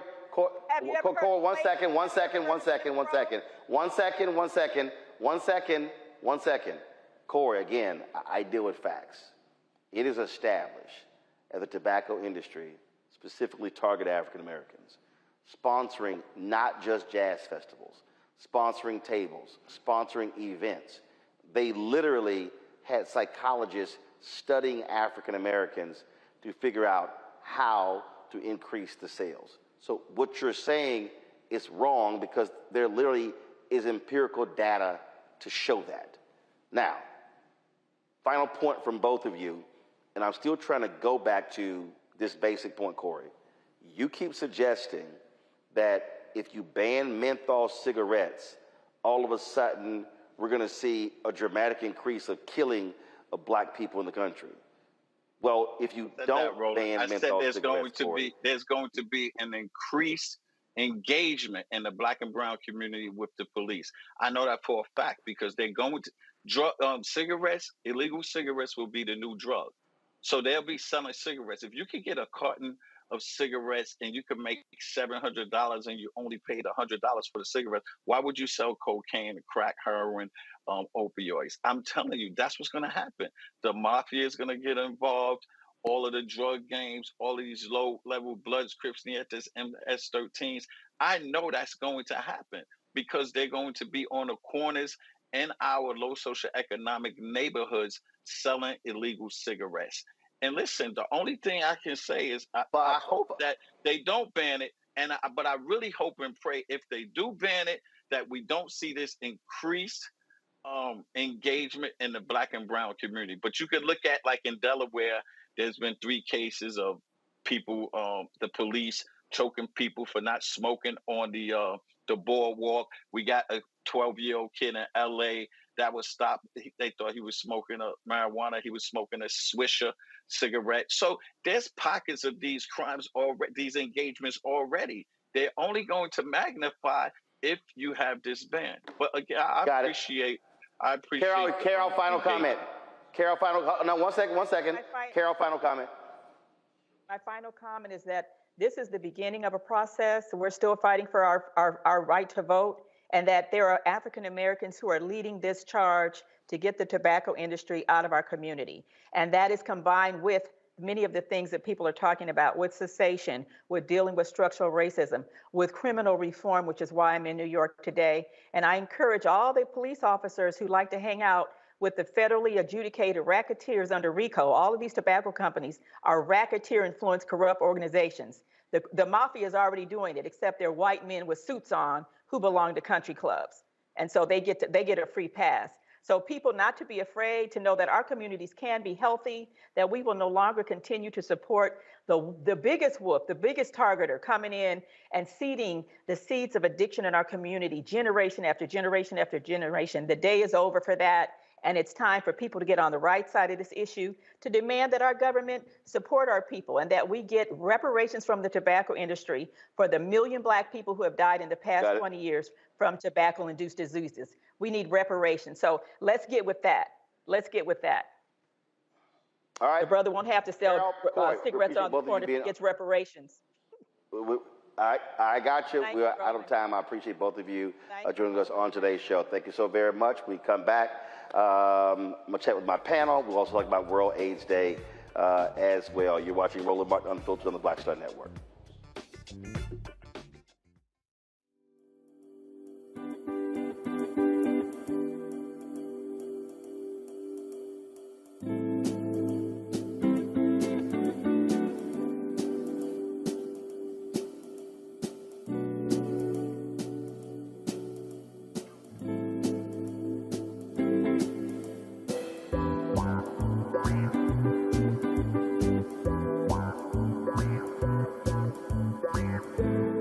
Talk about blackness and what happens in Black culture. We're about covering these things that matter to us, speaking to our issues and concerns. This is a genuine people-powered movement. There's a lot of stuff that we're not getting. You get it, and you spread the word. We wish to plead our own cause. Too long have others spoken for us. We cannot tell our own story if we can't pay for it. This is about covering us. Invest in Black-owned media. Your dollars matter. We don't have to keep asking them to cover our stuff. So please support us in what we do, folks. We want to hit 2,000 people, $50 this month, raise $100,000. We're behind $100,000, so we want to hit that. Your money makes this possible. Checks and money orders go to P.O. Box 57196, Washington, D.C. 20037-0196. The Cash App is $RM Unfiltered. PayPal is R Martin Unfiltered. Venmo is RM Unfiltered. Zelle is Roland at RolandSMartin.com. I am Tommy Davidson. I play Oscar on Proud Family, Louder and Prouder. Right now, I'm rolling with Roland Martin, unfiltered, uncut, unplugged, and undamn believable. You hear me?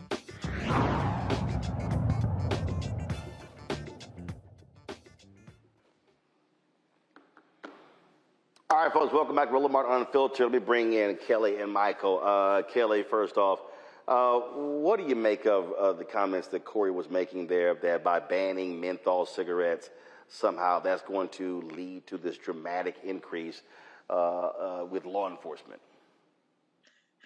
I think he was trying to make a point that is valid, but he was going about it the wrong way by pulling grasping at straws for a solid argument. But I do understand the notion of when something is all of a sudden illegal across the board, and it is known that mostly Black people have been partaking in that, then it is a pattern for police to target Black people and to, use their bias against Black people to, meet quotas, to, up arrests, et cetera, et cetera. So I understand his concern.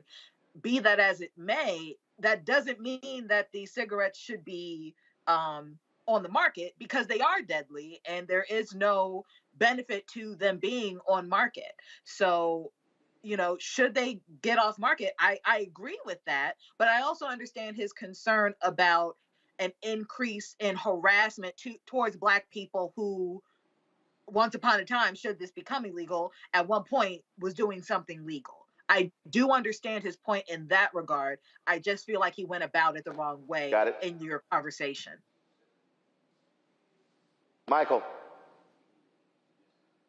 Yeah, Roland. So I've been following this for a couple of years, but that conversation there with the police officer was very, very confusing. I was following along, also trying to understand his logic here. We know that 80% of African Americans who smoke menthol cigarettes. Now, from my understanding in researching this for like the past year or so, this would ban the manufacturing of menthol cigarettes here in the U.S., but I haven't found anything saying it would ban the actual sale of menthol cigarettes. And then I haven't seen anything saying it would ban possession of menthol cigarettes, say an individual having menthol cigarettes. So I'm trying to follow the logic. And I think you had that sister on the show previously a few months ago, something like that, because I remember us having this conversation. I think maybe someone was sitting in for you. I'm still trying to follow the logic. How do we go from a ban on menthol cigarettes to it increasing the overall engagement and deaths of African Americans at the hands of police officers? Because I haven't seen anything saying possessing menthol cigarettes will be illegal. I'm still trying to find the evidence of all of that. And that was precisely my point. And so that's why I was just sitting here and then trying to bring up Sandra Bland by saying, well, if she didn't have a cigarette, she would that was a reach. Ticket. She would. That was a big ass reach. So it was like a whole lot of that going, and I was just like, I'm confused. And let's just be real clear. What you do have here, you got big tobacco. They're doing all they can. They do not want to see menthol cigarettes banned. Why? Because they're making billions. Mm-hmm. They're making billions. And you know what's happening? We know for a fact African Americans and how they are used to target African Americans. And I got no problem to say, look, we're with the coalition, Tobacco Free Kids. We understand what's going on. I despise cigarette smoke. And the bottom line is this here. It's killing our people. It's killing our people. Right. And if we want to say Black Lives Matter, well, then we damn sure better be talking about it when it comes to those who are dying as a result of cigarettes. So I am flat out in support of the FDA banning menthol cigarettes. All right, folks, hold on 1 second. We'll go to a break. We're going to come back and talk about World AIDS Day. Also, Jussie Smollett headed back to prison. We'll tell you what's up with that as well. You're watching Roland Martin Unfiltered, live from St. Croix, right here on the Black Star Network.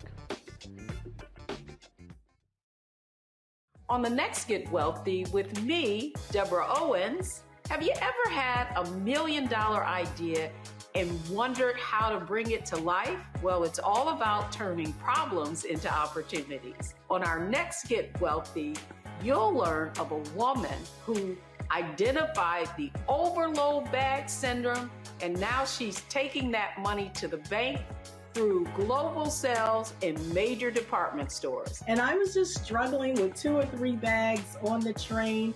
And I looked around on the train and I said, you know what? There are a lot of women that are carrying 2 or 3 bags. That's right here on Get Wealthy, only on Black Star Network. Next on the Black Table with me, Greg Carr. There's a lot of talk about the inevitability of another civil war in this country.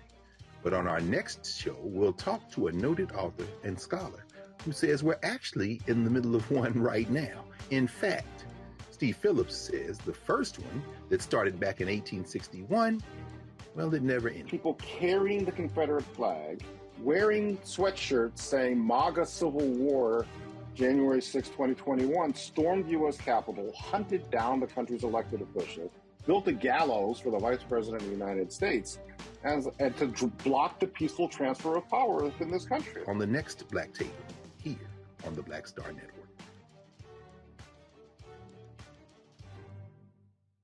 Farquhar, executive producer of Proud Family. Bruce Smith, creator and executive producer of The Proud Family, Louder and Prouder. And you're watching Roland Martin Unfiltered.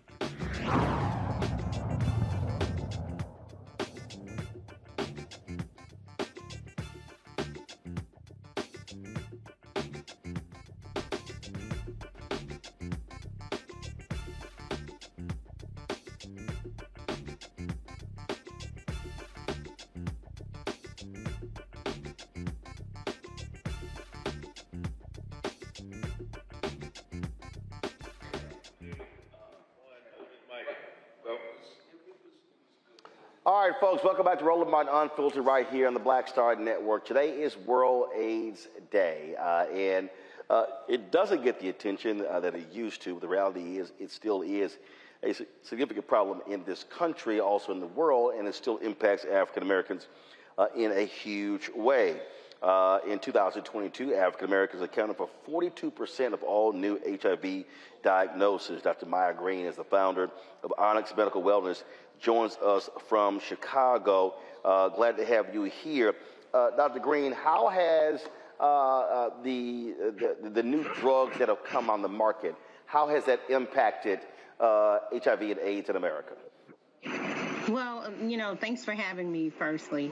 There are two ways that the new drugs on the market impact the field of HIV tremendously. I just want to say my hope with these newfound innovations is that as the medicine has advanced, and I'm going to talk about that providers, healthcare providers, advance our conversations, update our conversations about what HIV is and what it's not. So now we have, for treatment, we have once-a-day pills, but we have once every other month injections, and coming out is a once every 6-month injection that people can take as part of a regimen to treat HIV. But let me also mention the once a day and then once every other month prevention medicine, meaning if you're not living with HIV, there's medicine you can take to prevent getting it. So those are just some of the ways that new medical advances have happened in our field. And my hope is that we move towards advancing the conversation. Well, and one of the things that we also are seeing is on a federal level, you still are seeing how Republicans want to actually make cuts. They try to cut the minority AIDS programming out of the federal budget in order to get a new budget deal. And so here we are seeing African Americans being most impacted, and Republicans want to cut that money that specifically targets Black folks and other minorities. Absolutely. I'm sure you're familiar with the book by Daniel Dawes, The Political Determinants of Health, that mention how these factors play into why historically minoritized communities, specifically the Black community, stays underserved and continually overlooked. So just to give some numbers to what you've already said, African Americans or Black people make up 13% of the population. You've already mentioned that 42% of new infections are among this African American and Black group that only make up 13% of the population. But also, when it comes to prevalence of all the people living with HIV, 40% of them are African American. And let's talk about who dies of HIV or AIDS-related illness, something that doesn't even have to happen nowadays. 43% of deaths from AIDS-related illnesses were among African Americans. And I just want to recall us to, we're only 13% of the population. So yes, the political determinants of health play a big role in this. a huge role. And I'm excited that you're one of the people that are turning equity talk into equity action. Questions for my panel. Kelly, you first. So my understanding is that under the Affordable Care Act or Obamacare, we must have access to PrEP under many health insurance providers, and yet and still we still have a barrier to those who need this medication, not because of legislation per se, but lack of clinics, lack of doctors who can administer it, things like that. Can you speak to that and the barriers outside of legislation and policy? Because it sounds to me that legislation and policy has done its job to an extent outside of Republican interference, of course.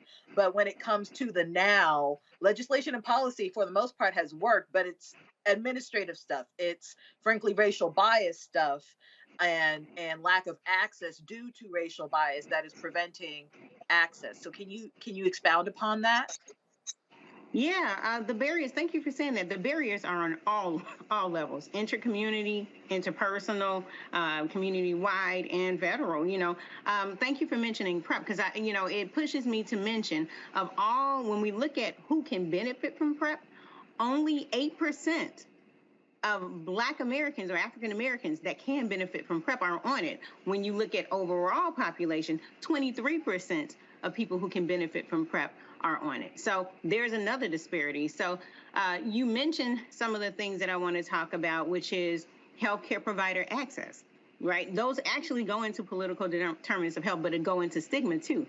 So there was a study published in the Journal of American Medical Co-Association that showed when Black patients go to Black providers, they actually get better care. They're more likely to be prescribed PrEP and other things when the provider understands your community and the care comes from a culturally appropriate space.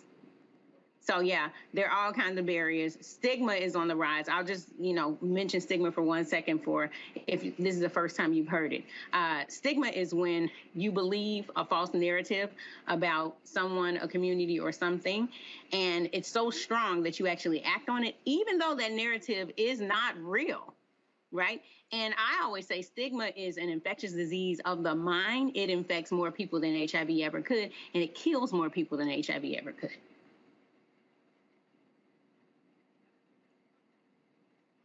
Michael. All right, Dr. Green. Kelly kind of gave a segue to my question. When I see commercials on TV for PrEP, and sometimes in the commercial, they may have African American men who may be portrayed as being bisexual or part of the LGBT community. And trying to protect the entirety, the whole of the African American community from HIV. How does that perceived stigma that you talked about, maybe it being associated with gay Black men or something like this, how does that cause a barrier in trying to protect the entirety of the African American community from HIV? Thank you for saying that. Y'all are getting into it tonight. The barriers are in the box, right? And so HIV stands for human immunodeficiency virus. It's a virus that attacks the immune system of humans. HIV is not looking for a sexual orientation. We're looking for a sexual orientation. HIV is not looking for a lived experience. That's us. We built these boxes that have now closed us in. In fact, most African-American women that get HIV get it from their heterosexual partners. So now, because the healthcare industry has put HIV in a box, people feel like they have to fit in the box, the imaginary box that we created before they get screened. And the national screening guideline is we start screening at 13. So, I posted something earlier on my IG, blow up the box, y'all. Blow the box up, because the box is not helping us at all. If you have an immune system, you should get screened. Just like if you have breasts, you get screened. If you have a cervix, you get screened. If you have a prostate, you get screened. You have an immune system, get screened for HIV. Know your status and protect our community. All right, thank you. All right, then, Doc, we certainly appreciate you joining us. Dr. Green, thank you so very much. And keep up the good work. Thank you for having me. Protect your tribe, y'all. Bye. All right, folks, when we come back, we're going to take a quick break and come back to tell you what's happening with Jussie Smollett. Not good news in his case. That's next on Roland Martin Unfiltered on the Black Star Network. Hi, I'm Dr. Jackie Hood Martin, and I have a question for you. Ever feel as if your life is teetering and the weight and pressure of the world is consistently on your shoulders? Well, let me tell you, living a balanced life isn't easy. Join me each Tuesday on Black Star Network for A Balanced Life with Dr. Jackie. We'll laugh together, cry together, pull ourselves together, and cheer each other on. So join me for new shows each Tuesday on Black Star Network, A Balanced Life with Dr. Jackie.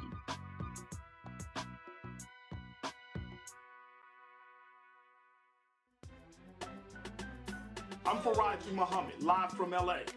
And this is The Culture. The Culture is a two-way conversation. You and me. We talk about the stories, politics, the good, the bad, and the downright ugly. So join our community every day at 3 p.m. Eastern and let your voice be heard. Hey, we're all in this together. So let's talk about it and see what kind of trouble we can get into. It's The Culture, weekdays at 3, only on the Black Star Network.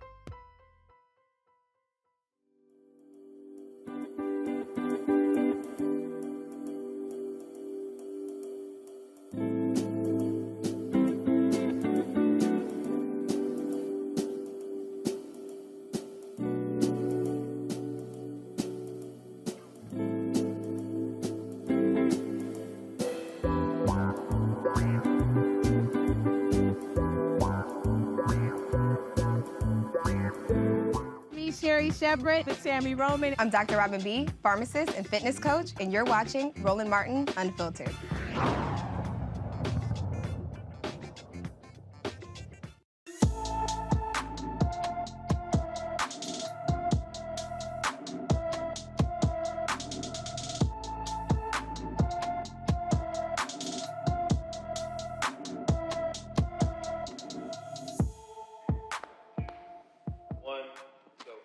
Josiah Vanover has been missing from Cranston, Rhode Island since November 3rd. The 16-year-old stands 4 feet 5 inches tall, weighs 110 pounds, with brown hair and brown eyes. Anyone with information about Josiah Vanover should call the Smithfield, Rhode Island Police Department at 401-231-2500, 401-231-2500.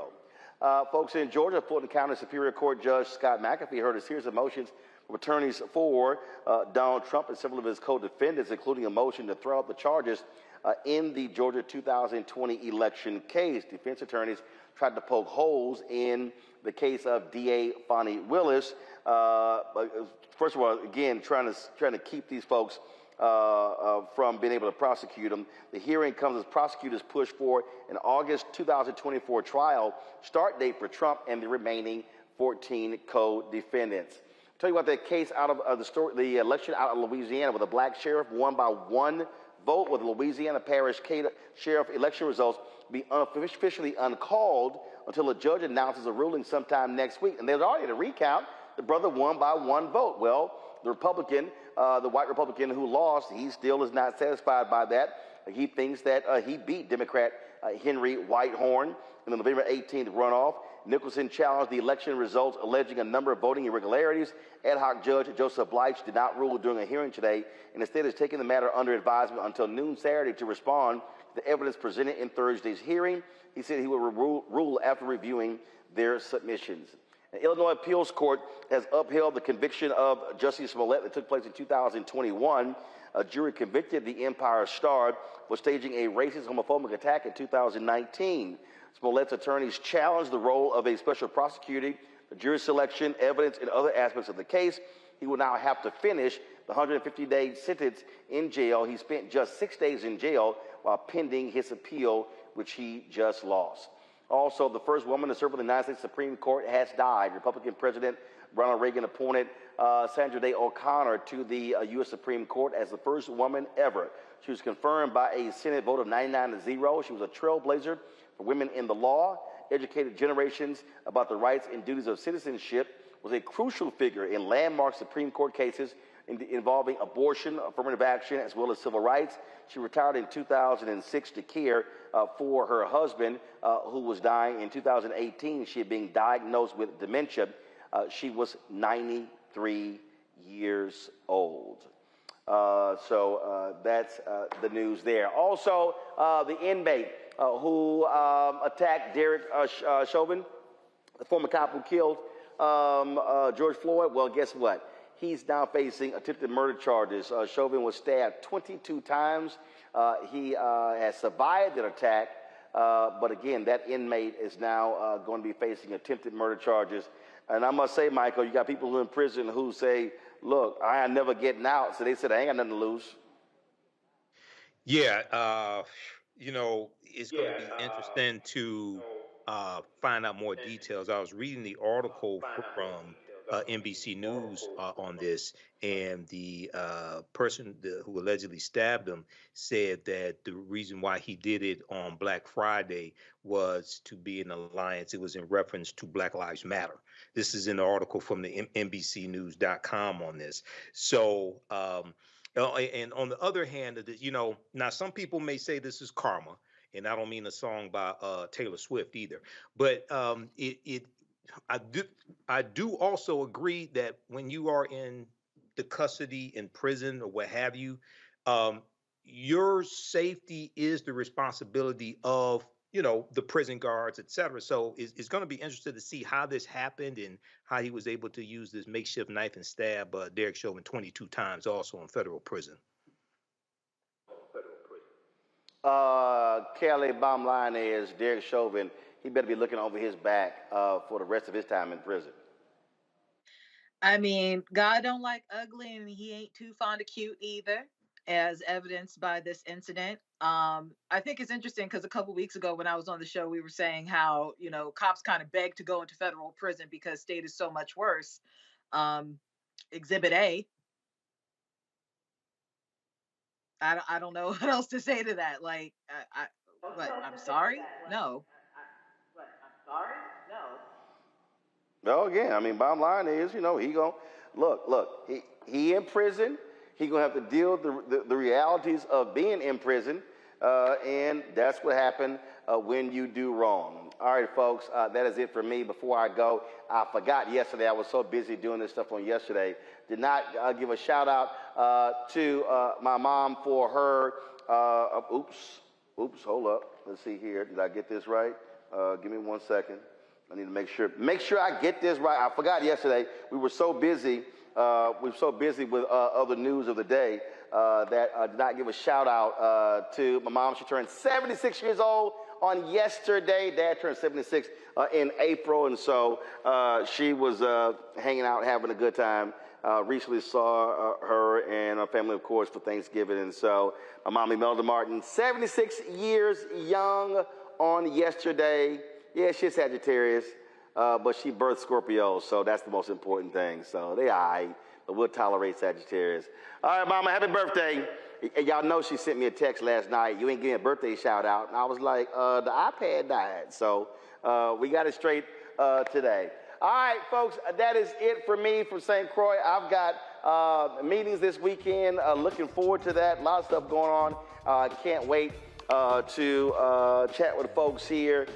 We are, of course, steady, focused, building what we're building. Of course, 5 years of Roland Martin Unfiltered in September. Then, of course, 2 years, the Black Star Network. Lots of other stuff we got planned on going. So we appreciate all of you being on the ride with us. Please support us in what we do. First and foremost, download the Black Star Network app. Apple phone, Android phone, Apple TV, Android TV, Roku, Amazon Fire TV, Xbox One, Samsung Smart TV. That's first. You can also, of course, support us by joining our Bring the Funk fan club. Your dollars are critically important for us to do what we do. We're about $230,000 behind last year's goal. So send your check and money order. P.O. Box 57196, Washington, D.C., 20037-0196. Cash App, $, RM Unfiltered. PayPal, R Martin Unfiltered. Venmo is RM Unfiltered. Zale, Roland at RolandSMartin.com. Roland at RolandMartinUnfiltered.com. Be sure to get a copy of my book, White Fear, How the Browning of America is Making White Folks Lose Their Minds, available at bookstores nationwide. You can also, of course, download the audio version on Audible. Yes, I did the reading. And don't forget, you can check out our 24-hour, 7-day-a-week streaming channel on 4 fast channels. You can check us out on Amazon News by going to Amazon Fire and going to Amazon News. You can tell Alexa to play news from the Black Star Network. Also, Plex TV, Amazon Freevee, and go to Amazon Prime Video. Click Live TV, and you will see us. You will see us right here on the grid on Amazon Prime Video. All right, folks, that is it. Again, I'll see y'all Monday. I'll be back in D.C. Do not forget, y'all know it's going to be an ice-cold show. It's going to be an ice-cold show on Monday, where we will be, of course, celebrating Founders Day of Alpha Phi Alpha Fraternity Incorporated. So y'all know what's going to happen on Monday. There's going to be a lot of black and gold. And so look forward to that. And then I will be in L.A. on Wednesday for the world premiere of The Color Purple. That's right. Got a couple of invites, and so look forward to being out there with Oprah Winfrey and the cast of The Color Purple. Folks, y'all have a fabulous, fabulous weekend. I'll see you on Monday. Holla!